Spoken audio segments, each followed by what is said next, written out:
небе над Казанью медведи, и это не оговорка. Так в мире прозвали стратегические бомбардировщики ракетоносцы Ту-95МС. Они единственные в своем роде. За ними в небе белый лебедь, флагман российской дальней авиации Ту-160. Чтобы все успели его разглядеть, сверхзвуковой самолет летел непривычно медленно. Какие красивые вы самолеты для нас делаете. Я хочу вас всех поблагодарить, потому что не во всех городах нашей Российской Федерации такие праздники традиционно проводятся. Пока в небе летают заветные для всего мира бомбардировщики, на земле за ними смотрят те, кто их собирал. Стратегическая авиация. Я горжусь тем, что я испытывал вот эти самолеты. Пока мы разговариваем, в небе появляются сверхзвуковые Ту-22М3. Их модернизированную версию сейчас производят в Казани.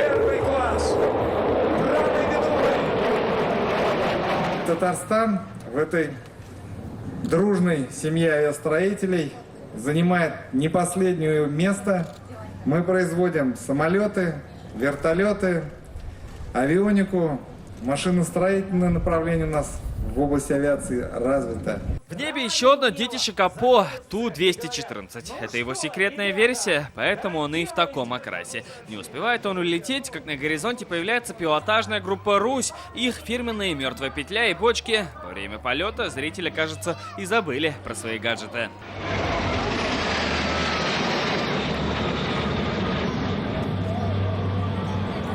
Первоклассные летчики, молодцы, мы очень удивлены. Я в восторге вообще от наших самолетов, что это вообще в нашем городе такая мощь вообще, как-то нам очень впечатлило все. Выбрал небо в этот день и флаг WorldSkills. Его привезли в столицу мирового чемпионата на вертолете. К нам приехали лучшие специалисты, лучшие мастера своего дела 63 стран и молодые наши профессионалы, их наставники, их учителя будут показывать нам свой профессионализм. Следующая остановка флага — уже открытие самих игр.